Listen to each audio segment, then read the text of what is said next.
All right, I'm a tidbit curious. I've been playing Baldur's Gate 3 since it came out. Like on the first couple days I've played it with my friends on Tactician because we wanted to be like the one of the first few to like beat it. I have like a tweet of it somewhere just like signifying the proof, but other than that, whatever. Anyways, Baldur's Gate, good game. Apparently there's an update thing that's gonna happen soonish. I say soonish, but I mean like probably by the end of the year. And this guy is covering it, so I want to know what it's about. So we shall watch, and then we shall react, and we shall see if it is worth our time to go back. Let's go ahead and start. Thank you, Toy House. Toy House. Second, Larian has just revealed new changes coming in patch 7, along with the news that closed beta will be delayed. Let's go ahead and read through. Oh yeah, that's right. They did delay it. I did see something about that. What Larian just posted. So it says, "Hey gang, well, the patch 7 closed beta was set to begin today, but while preparing the build for you, we were once more humbled by the classic lesson taught to every game dev while playing bug fix whack-a-mole. If you fix one bug over here, another one might still pop up over there. This happened with one of the fixes we wanted to introduce in patch 7, which caused passive roles to stop working. We're trying to fix Passive rules to stop working? Ooh, dang, really? That actually sucks. Figure out how we got here, so while we do that, we'll be pushing the closed beta back to later this week. So that's not too bad of a pushback. Yeah, On the just plus a week. side, if you haven't yet registered for your chance to take part in the beta, I kind of want to, but also I kind of don't, because I don't know. I I think it might be too late for me, to be honest, by the time I record this, now that I think about it, so it doesn't even matter. you still have time. You can register to be randomly selected by visiting the Baldur's Gate 3 store page on Steam. To tide you over, we wanted to share with you a list of highlights from the patch 7 notes, which include over 1,000 fixes and improvements. I still never got to that scene, by the way. I played this game like... I played it through like 6 times now during different outcomes and stuff, and I still not have gotten to that scene. I'm literally in an evil playthrough on two different character styles. One of them is Shadowheart as like the origin character, and then one of them is a custom character. And I'm just like, I hope I can get to this scene. I do have Will in my party, so maybe. How many of the bugs and exploits do you think are going to be removed? Probably quite a few. Larian continues by saying, as well as the new evil ending cinematics, split screen improvements, and modding toolkit, these fixes... That's actually the thing that I look forward to the most, the more evil scenes. Because, like, you don't want to really be evil, but you kind of want to, like, experience it, you know what I mean? And I want to see how it is in these games, because when this game first came out, it's like there's like this weird philosophy of everything goes towards good, and like evil is kind of less looked on from just like a design standpoint. Like, sure, you could still do like bad stuff and whatnot, but like it wasn't like enough depth or details to it. So that's why I'm looking forward to the update for that. Include making the way you use soap a bit clearer. We were noticing too many suspicious teeth marks on the bars, dissipating Gale's necrotic aura when it should I've actually never used the soap before. Terrible vibes, and making sure Jaheira doesn't stop following the party after a long rest. She just needed a... I don't recognize this scene either. Hilarious, considering Jaheira's dialogue options are so funny if you talk to her. Also, by popular demand, you will now be able to turn on the honor mode mechanics in a custom mode playthrough. Select the option in the rule set drop-down menu, and you're set for new exciting battle mechanics without the pressure of honor mode. That's actually exciting. I've been waiting for that. We didn't get to play honor mode, but you know, it's fine. Like, the game died out for my friends already. They experienced it, and they have this thing where it's like, we experienced the story that we chose, so there's no need to play again. Like that's kind of how my group was. So, but I'm more like I want to see the multiverse of different choices that I make, kind of thing. So I'm like the outlier of the group.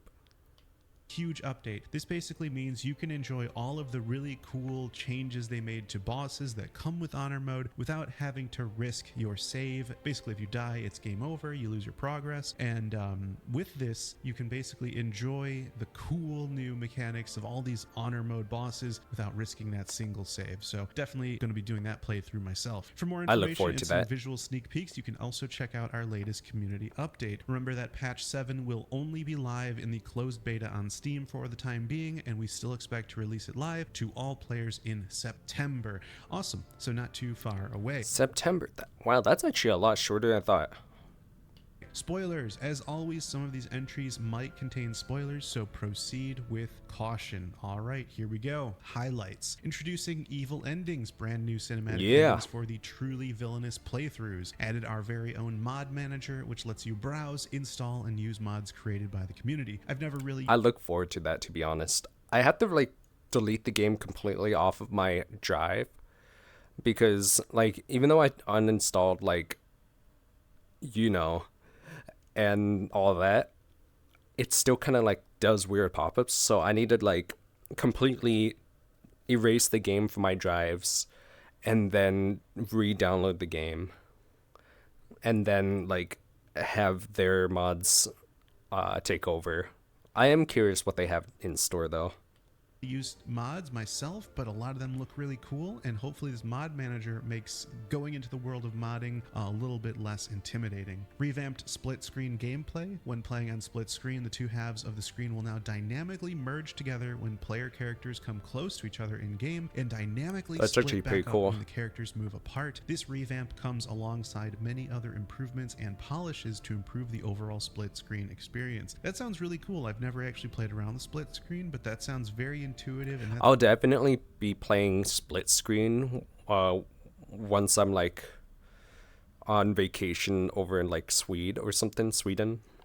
So yeah, I might be probably doing that. Sounds really, really nice. Honor mode combat. Here we go. If Dror Ragzlin finds himself inside the spider pit, he'll try his best to befriend the spiders residing there with a new spell called Arachnid Compulsion so they can band together to fight the real enemy, you. Now that is really cool. Those spiders aren't super powerful, quite honestly, but that is still really cool. They do have a pretty nice ranged attack, and that's pretty awesome that he can make them band together to fight you, which is kind of cool. The Boule now has a new condition called Diamond Scales and a new legendary action called Shredding Scales. Now the Boule can actually be pretty strong if you encounter it before level 5 or 4, so this could be pretty interesting. I've never done that. I've never like used this guy before. Every time I've done this, I've grabbed like one of the anti-magic flowers instead and just straight up threw it at the targets. Really looking forward to seeing what those abilities actually do. Malice Thorm has a new legendary action called Grasping Appendage. That sounds awesome. Added a new aura and spell. Yeah, it sounds awesome, but what appendage is he grabbing? For spectators, Panicked Sentinel and Ocular Nightmare, respectively. Sounds amazing. Chirai Sakan, the leader of the Githyanki ambush in Act 2, has a new legendary action called Soul Sacrifice. That fight can definitely literally catch you by surprise, but also is pretty tough. By the way, you can avoid that entire ambush if you just avoid the crash, but then you're missing out on some amazing loot. I usually end up avoiding the crash, but I don't know if I will this time, to be honest. I kind of want to go there, but also I kind of don't. It's like a mix and match. It's really hard to figure it out.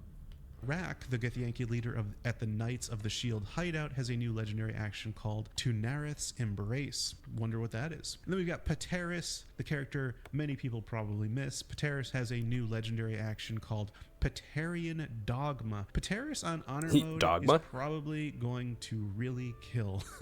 Pateris has a lot of really he's a strong guy, so I'm gonna look forward to fighting Pateris in honor mode. That'll be pretty interesting, or honor difficulty. When it comes to UI, they revised and reorganized the in-game video options to be more logical and robust. You now have an upscaling type drop-down, an upscaling mode drop-down, and an upscaling sharpness slider, followed immediately by the options that are affected by them. them. They updated the reactions UI so that you only have to toggle the reactions you want to use and then confirm them. This saves you from having to Oh, select thank do goodness. not react multiple times. I'm interested to see what that looks like. The reactive thing is actually a nice touch. That actually gets pretty annoying, and it makes me not want to use them, to be honest. But the fact that they put that in will make it so much better. Menu is pretty cool. You probably use that every single playthrough to decide what you just want to be used every time. Added a new equipment options menu to the character sheet on controller. I don't use console, but that's probably cool. The thing is, I actually use controller on PC a lot because it just gives like a nicer feel to the environment, and it's just like I don't know, it just feels intuitive, I guess. And there's a lot of options that's on the controller that is easier than mouse and keyboard, but it could also be said the other way. But since I'm on PC, I could do both at the same time, and it doesn't really matter. So for the parts that's easier, I could swap over to whichever one. That opens to donate magic items to Gale will now also show items in your traveler's chest. Oh, that is amazing, because those are probably the items you actually want to give to Gale, right? It also now indicates which items are currently equipped. That is super helpful. That is awesome. Oh, thank goodness. I was actually going through that right now in my most current playthrough, because I'm like, do I have this equipped? Do I not? Also, why can't I see like the other people's stuff? Why can't I just see Gale's inventory? You hiccoughing bubbles. So the action for washing yourself with soap and sponges is now called use instead of consume. That's right. Consume the soap to wash yourself. Fixed your player character's name getting reverted to custom during character creation if you moved on to create your dream guardian and then went back to edit the player character again. Okay, I see. So that's like a bug. Fix the wrong spell ability showing up when selecting a feat during level up. Awesome. When it comes to art, added a new loading screen in Act 3 showing the busy streets of Baldur's Gate. That's awesome. Nice. Loading screen art is so beautiful. Fixed the skirt part of the adamantine splint armor missing for female dwarves. Never ran into that one. Fixed the adamantine scale male clipping on large male characters. I don't think I saw that one either. When it comes to gameplay, here we go, the big one. You can now start custom mode games using honor mode mechanics when starting a new playthrough. You'll be able to do this via the rule set drop down. So excited to start playing that honor mode. I had an honor mode character, but I was just so slow with it I never really progressed because I was so afraid of dying. The Kuatoa that promised to build you an army will now support you in the final battle. Oh my goodness, finally. In my current evil playthrough, I have them supporting me, so I'm hoping this still carries over to that playthrough, because I actually personally stopped playing just because I heard they're gonna update the evil stuff. So I'm hoping this goes towards that one.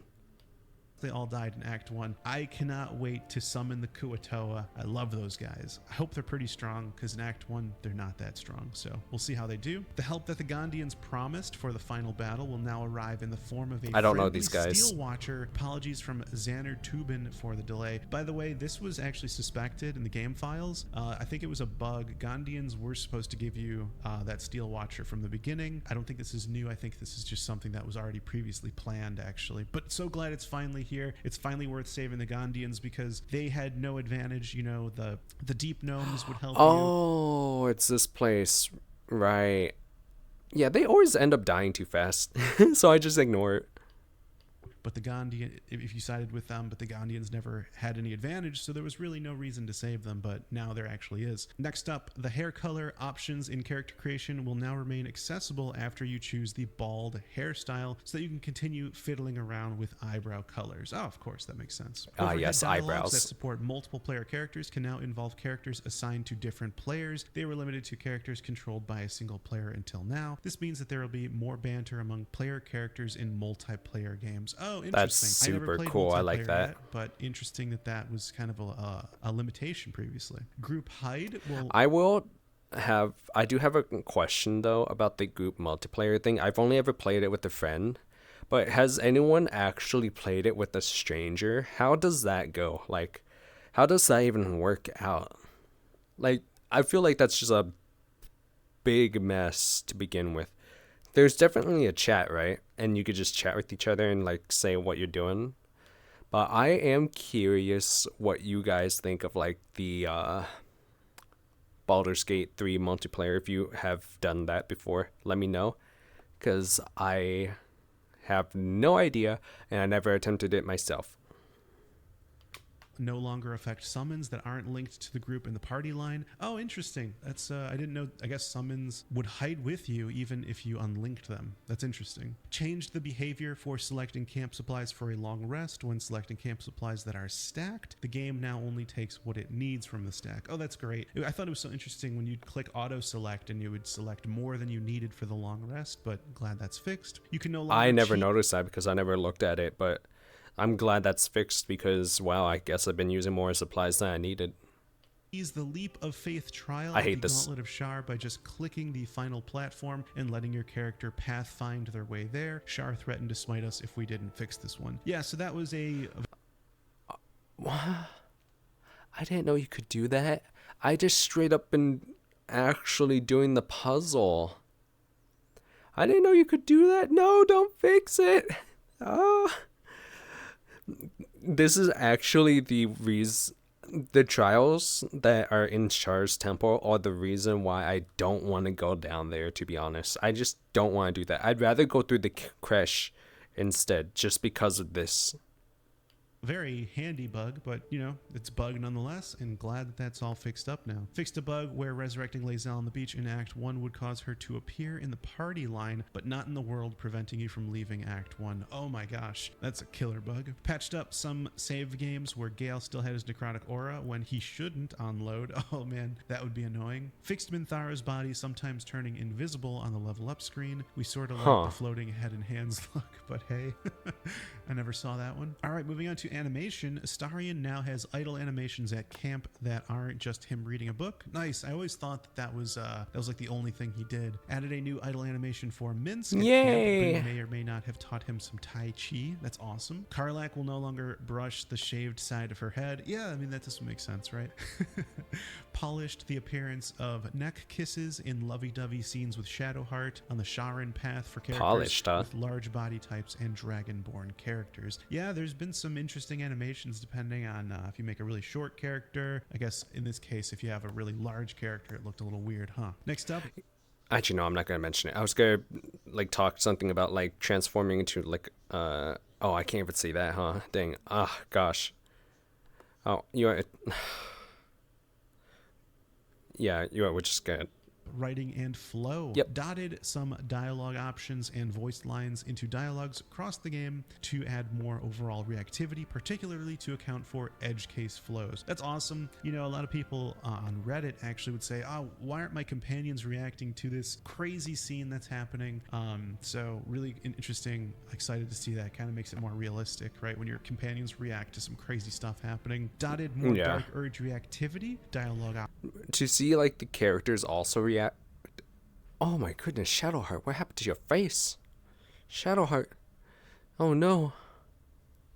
But I think it's pretty cool to have them also react to your choices and not just kind of stand there being like keeping it inside them and only having like maybe a character react when if it actually affects them to like story wise. I think that'd be pretty cool to just have like the minimal stuff too. Options and narrator lines into dialogues across the game. Awesome. Yeah, Dark Urge does some crazy stuff. Would be interesting to see some more dialogue options and narrator commentary. Resolved an issue that had been rendering some romance party banters inaccessible while adventuring. Interesting. No idea what that's referencing, but maybe we'll run that is one strong frog. Next. Avatar Lae'zel can now decide what she wants to do at the end of the game after the brain is defeated, even if she wasn't the avatar making the choices in the main dialogue. Interesting. Added a dialogue option asking for a kiss in more paths of Will's epilogue dialogue. That's interesting. For Will, huh? That basically makes it easier to get a kiss from Will at the end of the game. If you're in holographic form in the epilogue, Will won't automatically assume he's talking to Lae'zel. Awesome. I didn't run into that one also. Gave Will a new greeting for romance partners in Act 3 and characters with really low approval. So that's cool. So Will's going to react to you a little more extremely, right? If you're romancing, you'll get a more romantic answer. If you got really low approval, Maybe you're going to get a little more of a rude comment, so that's interesting. Companions should now be more sympathetic to Astarion fleeing from the sun. That's awesome. I always thought that was so silly how Astarion's like Yeah, I thought scrambling away and it's so sad, and nobody really cares. So this is great. everyone's like, companions yeah, this is expected. Yeah, it's whatever. will now be a little more sympathetic to Astarion there at the ending. Added a new dialogue in which Karlach will react to Dammon if she finds him dead after he told her that he can help her. Awesome. Oh. Totally makes sense. There's definitely something, Karlach really likes Dammon, so that makes total sense. And then we've got Minthara will now react if you knock her out in Act 1. Awesome. I always thought that was kind of weird how like we all knock her out, and then in Act 2 she just doesn't even mention it. Yeah. But yeah, glad that that's now, because it's such a common thing, right? That's how you get Minthara, basically. All right, moving on to scripting. Fixed several issues related to resurrecting characters via withers, restructuring the party at night, and automatic camp night scenes that would trap you in an eternal slumber, unable to end a long rest. That sounds scary. Eternal slumber, a death sentence. I've never run into that, thankfully, but that is a good one to fix. Fixed a bug causing Shadowheart to keep repeating one line when you talk to her after she's resurrected by withers from the Shadowfell. That sounds like a very game-breaking bug. I actually ran into that. That sounds like a torture dimension. One with Lae'zel. I mean, I like her, but Shadowheart. not that Just much. could never talk to her. Fixed a small flow issue preventing you from commenting on Gale's last name. Yeah, I never ran into that one either, but that's a good fix. Fixed several occurrences of Will still having an exclamation mark above his head when he already told you everything he had to say. Good bug to fix. When playing as the Dark Urge, Minthara will no longer act as though you accepted Baal when you've been stripped of his influence. That's a good one to fix. Fixed a broken kissing scene after you gave Shadowheart the Idol of Shar. I've actually never given Shadowheart the Idol of Shar. I'll have to do that. I've actually don't think I've ever seen the item. My next playthrough. Fixed an issue where Jaheira would stop following the party after spending a night outside of the party. Fixed the rune tablets on the Nautiloid, sometimes not triggering the narrator's lines. Clerics of Lathander should now recognize his symbol on a Lathanderian amulet. That's huge. Very awesome fix. Ensured the avatar is prioritized as the main speaker in dialogues related to the Hag's Act 1 surrender. That's really big because you have to pass a couple rolls, and it's a very important dialogue because you can get +1 to an ability point by consuming her hair and going through those dialogue options. So if you get a character that just sucks at, persuasion, intimidation, basically those charisma checks, you could lose a permanent +1 to your ability point. So that's really awesome. Usually your avatar is going to be someone with good charisma. Minthara does, in fact, now have something to say about Orin after you kill her. Awesome. Made the romance scene at night with Will in Act 3 unskippable if it triggers to avoid accidentally skipping it and not being able to finish the romance arc. Never romanced Will before, but glad. I think I'll eventually do that, but still hasn't been on my list. I still have a lot of different gameplay perspectives to do. It's just going through the game repeatedly kind of blows because you have to grind your level and stuff too. That they fix that. If Avatar, Karlach, and Will are partners and go to the Hells together, he'll now act accordingly during the epilogue. This is great. These are great fixes. Fixed Karlach's scene in Avernus not playing if you decided to go with her when playing as Will. A bug has been fixed so that Will now talk to his father if Ansur is defeated after the pact with Mizora is broken, but Ravengard is saved from the Iron Throne despite this to decide on his title. Oh, that's really cool. Lae'zel will now wait a little longer for you at the site of her recruitment if you tell her you'll be back. Improved Lae'zel's idle camp behaviors to align a bit better with the other companions. Kind of interested to see what that looks like. Fixed the fade to black after Karlach's scene in Avernus at the end of the game, which would give you a very brief glimpse of game developer land. That's interesting. Game developer Awesome, land. that's fixed. I have actually seen that land before. I don't know if you guys have, but it's pretty interesting. You just see lots of bald dudes. Breaking up with Karlach by speaking with another companion you're dating the morning after her romance scene won't block her dialogue anymore. Oh man, that's brutal. I'm glad that's fixed. Reinstated Gale's last line in his detailed explanation of Ceramorphosis and tweaked dialogue option to react to it. awesome. Now that you can give Gale magic items from the Traveler's Chest, he will leave again if you refuse to do so. Cool. Patched up some save games that had a bug that would prevent the dialogue between Gale and Mystra at the end of the game from triggering. Fixed a bug that let you kiss Gale even if he was in a disguised form before confronting the Netherbrain. Also fixed this dialogue with him cutting off before you could give him a smooch. Reworked the script that determines whether a character is too busy to talk. This will prevent bugs like Minthara's dialogue not triggering at Moonrise Towers after you rescue her, and knock-on effects as a result of this, like not being able to rest or fast travel. These are great fixes that would definitely be very annoying if they existed, so very good fix of these bugs. Performance. Continue to make performance and stability optimizations across the game and implemented many under-the-hood code fixes. Optimized performance. I mean, this one's more like noticeable impact in areas with large number of NPCs, like the lower city, and will reduce peak memory usage when loading levels for the cool. It's optimized. I would say I don't care, but it's more like I don't really want to listen to it. Let's go to cinematics. Plays when you interact with Ansur's bones in the worm way. That's awesome. That's really cool that they reworked and revamped that cutscene. I remember I've never fought that thing during that cutscene once where we just where is this? Floating where is this even? Weird, but glad that's revamped and reworked. And then finally, polished facial expressions and emotions across companion dialogues, including to the facial animations of your character during some kissing cinematics, including with the vampire lord Astarion. Very cool. Here we have a note at the bottom. Please bear in mind these are just some of the highlights from patch 7, and we will share the full patch notes once patch 7 is live for everyone. An awesome sneak peek, and I cannot wait to start playing patch 7. Definitely going to check out those honor mode bosses on a non-single save playthrough. Super excited for that. Yeah, I'm excited for that. Like, the honor mode is going to be cool because you get to like see their specialized mechanics, and I think that's what makes the game super cool too. Just the fact that like each fight is a bit different from the others. And yeah, I look forward to more of the evil story stuff.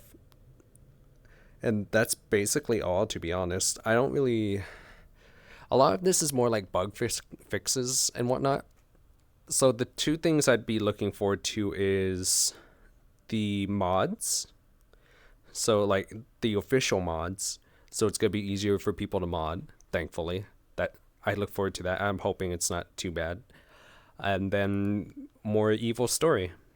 I'm thinking about maybe posting more of like Baldur's Gate 3, like story-wise. Remember when I did like the no commentary stuff with the showing like evil parts and stuff? I'm thinking about doing that again at some point, possibly. We'll see. I don't know, let me know. But yeah, I hope you guys enjoyed this. If you guys like, let me know if you want to see more Baldur's Gate stuff. Otherwise, this is going to be once in the blue moon. And I just kind of play this on my own, to be honest. All right. See you guys later. Bye.